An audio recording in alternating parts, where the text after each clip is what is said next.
untuk pemerintahan. Saya berharap pada Pak Prabowo, tapi tidak pada Gibran. Yang paling zaken menurut gue Giring Ganesa. Paling zaken. Ada aja ya, itu oke, baik. emang domisili dia kan? God bless buat kabinet merah putih. Semoga sukses dan kerja nyata.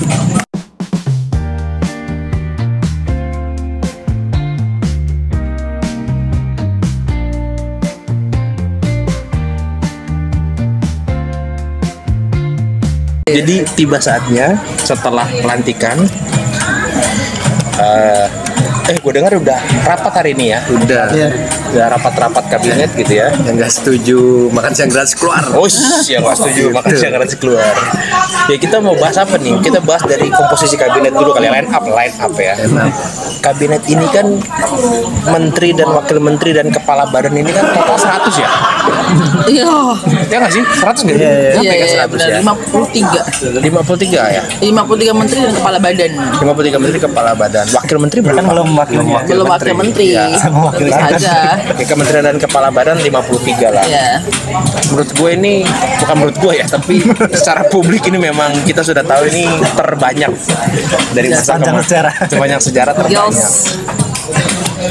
Aduh, kita kalau ke Mas Kahvi langsung ini nih meledak nanti nih. Kita ke Mas Krisna dulu, Mas Krisna.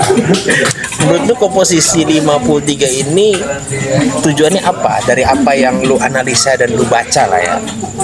Tujuannya untuk apa nih? Tujuannya simpel, bagi-bagi kursi. Karena ya ini lah ya, apa namanya?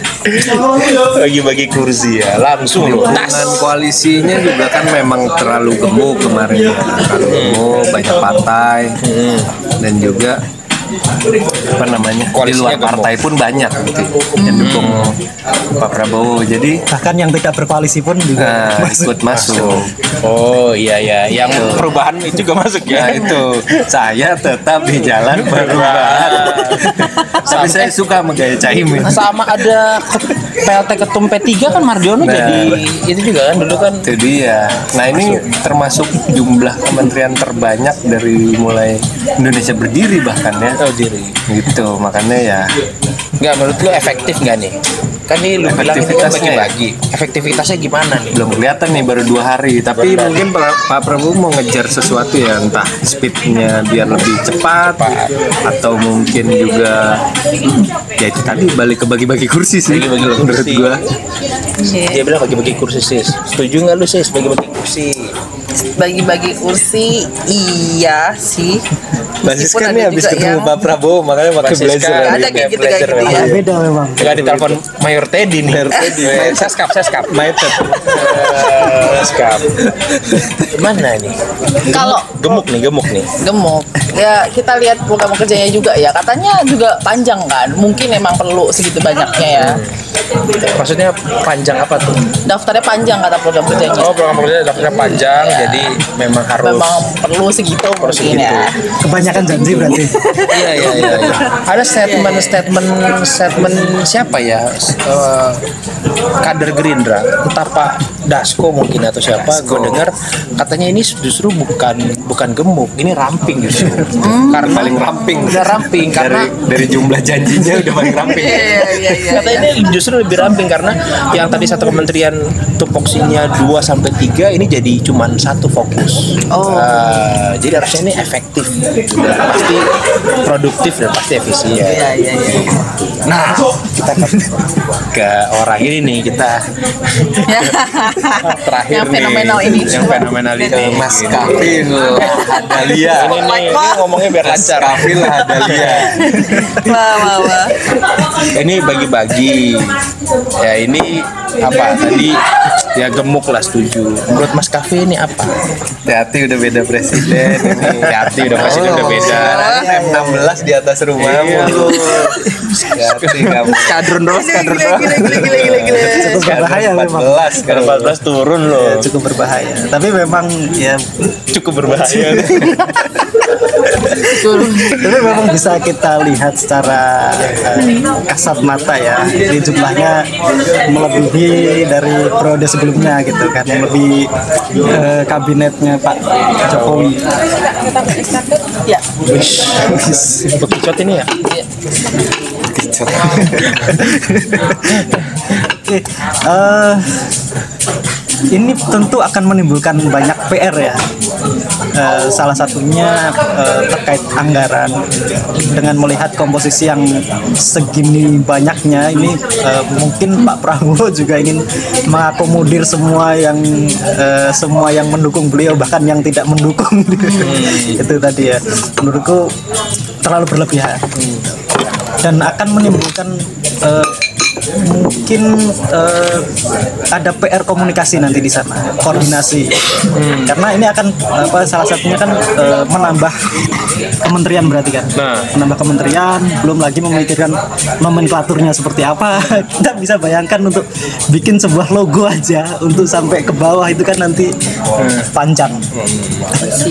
Jadi tidak efektif dan tidak efisien. Kalau yang itu gue kurang setuju karena baru beberapa hari ya. Kita mesti lihat jangka panjangnya sebenarnya, Mas Kapi lah ada lihat. Giring Ganesha tuh. Tapi Giring Ganesha jadi loh dia.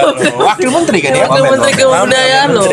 Menteri. Tapi Mas Kapi berarti lo setuju kalau ini akan gak efektif dan ini bagi-bagi sebetulnya? Iya. Ini kita bisa melihat itu dari orang-orang yang diangkat ya. Tapi kan isi dari kabinetnya Pak Prabowo ini bisa dibilang mayoritas menteri-menterinya Pak Jokowi. Sebetulnya berarti gua ganti pertanyaannya sekarang.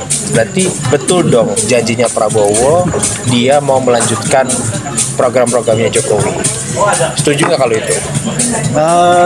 Sejauh ini saya masih setuju dengan statement itu karena kemarin berulang kali Pak Prabowo itu memastikan bahwa ini kopi apa namanya? Ini gokil. Terus ya berulang kali dulu waktu kampanye juga Pak Prabowo memastikan bahwa ini keberlanjutan. Gitu. Maka dengan mempermudah keberlanjutan ya diambillah menteri-menteri yang sudah ada. Gue balik lagi ke Krisna ini, gue sambungin nih ke Krisna. Kalau ini mengakomodir banyak koalisi nih Krisna nih, kalian semua kan sepakat ngomongin ini bagi-bagi gitu ya. Bahkan di luar koalisi pun, non partai pun yang mendukung diakomodir. Berarti politik akomodir ini seakan dibuat nggak oposisi kan berarti cuma siapa sekarang? PDI, iya kan? Oposisi PDI berarti kan? Tapi belum tentu. Ada orangnya juga. Nah, ya. Kalau semuanya sudah jadi koalisi, bagaimana nasib demokrasi menurut Mas Krisna? Nah, kita udah mulai ngomongin nasib demokrasi nih. Menurut Rocky Gerung gimana? Nah itu, maka dari itu ini cukup mengkhawatirkan ya untuk sistem demokrasi kita, karena di negara demokrasi itu sendiri kan harus ada yang namanya oposisi supaya bisa mengkritik pemerintah. Nah kalau untuk saat ini itu oposisi hanya satu partai, tapi kan Bu Puan juga kemarin udah mention ya kalau dia mendukung pemerintahan Pak Prabowo, cuma tidak di dalam kabinet, yang berarti secara lisan semua mendukung Pak Prabowo. Dan itu cukup berbahaya apabila memang ada hal-hal yang sifatnya menyimpang gitu ya dari pemerintahan Pak Prabowo. Tapi sejauh ini yang kemarin Bang Nathan mention juga mengenai fakta integritas menteri-menteri, kalau ada korupsi dan sebagainya ada punishment sendiri kan ya. Nah, gue harap juga itu dijalankan gitu, karena ya apabila memang semua sudah mendukung, tidak ada yang mengkritik dan sebagainya, hanya suara Rocky Gerung aja itu cukup berbahaya. Gitu. Oh, ngomongin Raga Goreng berarti kalau semuanya mau nggak mau kan kita nggak posisi yang dimaksud kita mengandalkan para akademisi, betul. Orang-orang kayak kita nih, orang-orang kayak kita yang jadi oposisi sebetulnya. Abah, kita hanya bisa mengandalkan anak abah. Berarti abah itu, anak abah mesti ya, tetap. mau bikin partai bisa Iya, jadi. betul. Kita boleh diajak. Pesan gabung apa enggak nanti dulu. Pesan gabung atau enggak kita diajak dulu nanti. Tapi ya kita langsung ngomong lah nih sama anaknya Pak dosen. Anak dosen. Anaknya Pak dosen. Menurut Siska gimana kalau misalkan semuanya udah jadi koalisi, apakah para akademisi atau orang-orang kayak kita ini semakin keras, nasib kita gimana? Iya. Kalau kita keras gimana? Karena ya mungkin orang-orang masih isu itu kan bahkan akan berkembang lagi kan. Kayak Krista tadi udah mulai ngomong tadi hati-hati udah ganti presiden, hati-hati ganti presiden gitu. Nah, kira-kira suara akademisi dan suara-suara kayak kita Didengar atau enggak nih menurut lo? Ya sebenarnya pertama kalau masalah ngomong ada demokrasi atau enggak, emangnya sama ini tuh ada ya demokrasi mutlak? Nggak ada kan sebenarnya. Untuk jadi presiden pun pasti itu udah ada jalannya lah gitu. Kenapa dia dipilih jadi presiden, kenapa yang diajukan itu udah ada jalan pulung. Jadi sebenarnya nggak ada pulungnya emang jadi presiden. ya betul kan. Jadi tuh nggak pure demokrasi, itu satu. Kedua, ya aku nggak tahu ya ini arah-arahnya ada desas-desus kalau mau diarahkan ke orde baru lagi lah atau apa gitu ya. Itu muncul lagi gitu ya dengan cara-cara yang seperti ini tadi kan gitu. Nah sebenarnya sih pesanku satu ya, mau jadikan kayak gitu, mau jadikan enggak gitu ya. Yang penting tuh enggak yang 100% kepentingan diri sendiri gitu.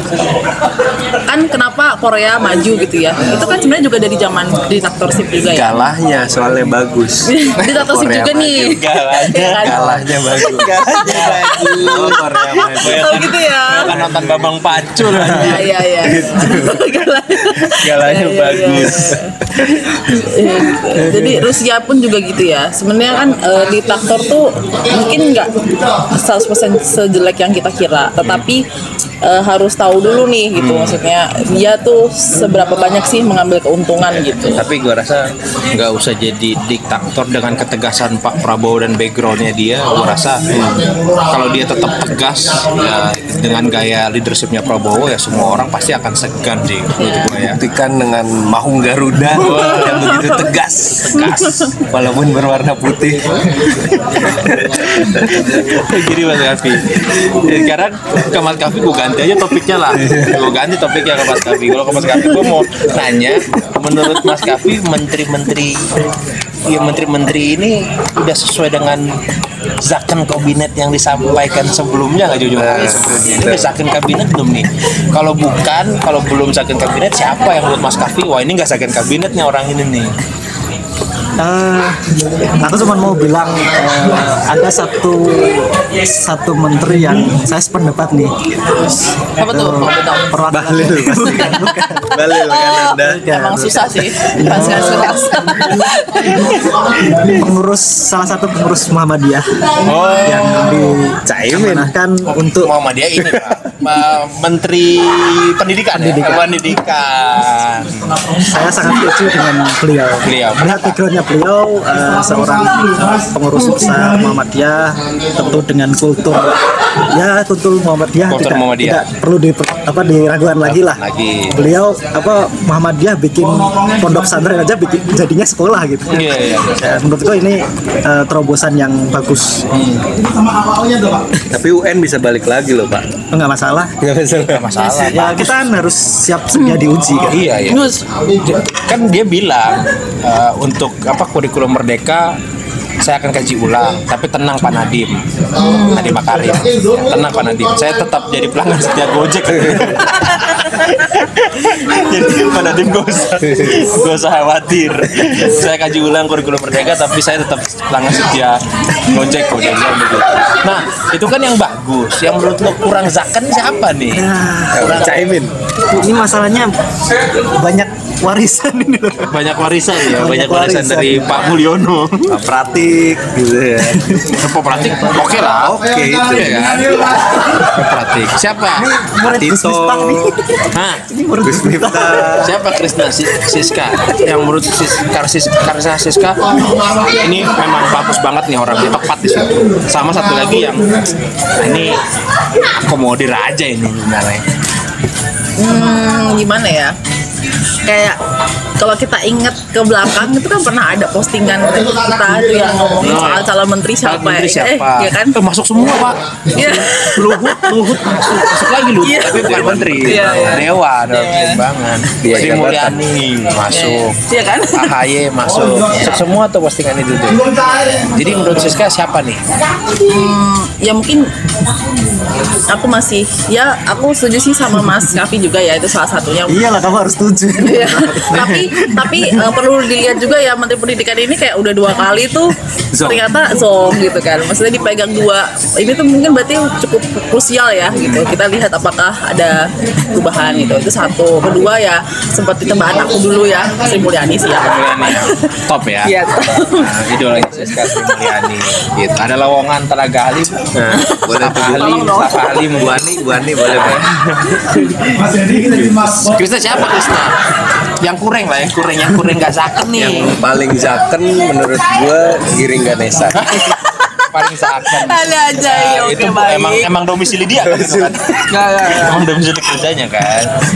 Yang oke ya menurut gua, yang jadi sorotan gua tuh Taufik Hidayat sih. Taufik Hidayat. Oh. Menurut gua dia tepat di situ ya, Tepat di situ karena dia memang cukup vokal mengenai Menpora dari zaman dia jadi PNS Menpora ya waktu itu sampai sekarang pun dia vokal gitu.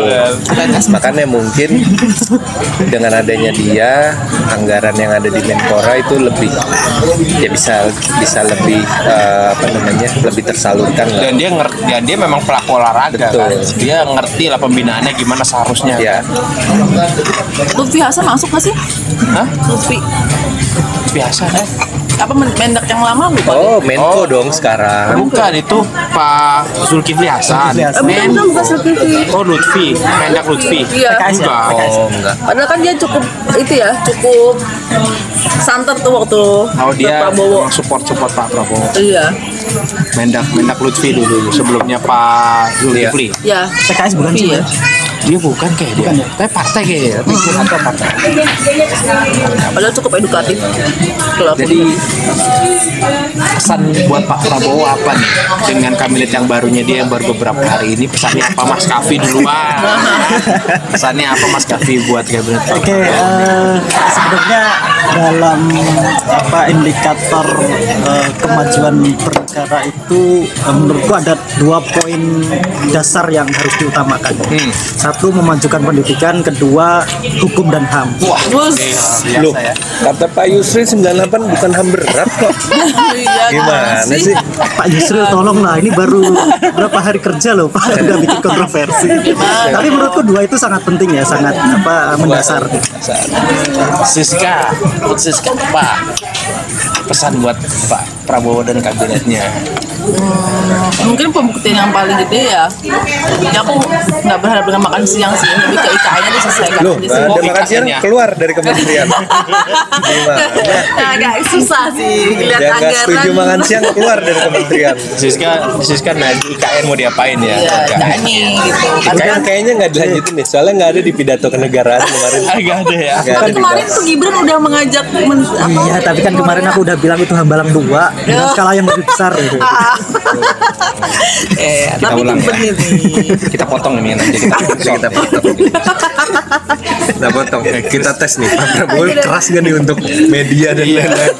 Nih, tolong Pak. keras kan dia Hambalang 2 dengan skala yang lebih besar. orang Tuban dia Pak, di Tuban. Tuban. Cari di Tuban ada dia. Gimana Mas Krisna? Gimana? Pesannya apa? Pesan Mas ya, Krisna? pesan lu. Pesan gue sih ya udah bagus sebenarnya. Tadi gue kalau cek rapat pertama itu Gimana Pak Prabowo bagusnya ini bilang gemuk loh. Wah, Obesitas. Dari rapat Gak bagus ya. dari rapat pertama ya Pak Prabowo sudah membuktikan bahwa dia memang orang orang militer gitu. Dia taktis, tadi langsung memberikan arahan untuk ada progres paling tidak dalam 3 bulan karena mereka 3 bulan. Anggarannya aja mereka belum disusun. Coy, punya tongkat Nabi Musa. anggarannya aja belum Jadi nggak bisa langsung disusun. Anggarannya bagaimana belum disusun, belum dibagi loh itu. itu udah disusun 2025. Nah, malah Menteri Koperasi Budi Ari udah mau kelar kerjaan. Udah selesai, udah mau tuntas dia malah. Udah mau kelar dia. Cepat dia kalau kerja Pak Budi Ari. Jadi pesannya itu ya sama sih, gue juga berharap leadershipnya Pak Prabowo nih, Pak Presiden ini bisa ditunjukkan kan ya, dan akhirnya yang ke bawahnya juga bagus gitu ya, karena kan busuknya yang di bawah dimulai dari kepala kata dia kan. Betul, setuju, sepakat. Dan harapannya juga dia jadi presiden semua orang, nggak mementingkan kelompok partai atau keluarganya gitu ya. Harapannya kayak gitu. Mas Kavi kayak mau ngomong nih, ngomong apa Mas Kavi? Silakan, ada pesan apa Mas Kavi? Hati loh. Hati loh. Teddy masih mayor loh, belum pensiun. Enggak. Bener juga.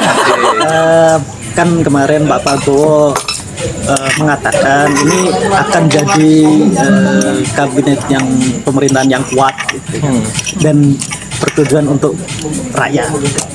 Ya semoga. Harapan warga Tuban untuk pemerintahan. Saya berharap pada Pak Prabowo tapi tidak pada Gibran. Wapres lu hati-hati Wapres. Anda. Masih tetap melekat kata-kata Fufu Fafa memang yang luar biasa. Oke, demikian dari kita. God bless buat kabinet Merah Putih. Semoga sukses dan kerja nyata. Kira-kira segitu. Salam Fufu Fafa. Bapak.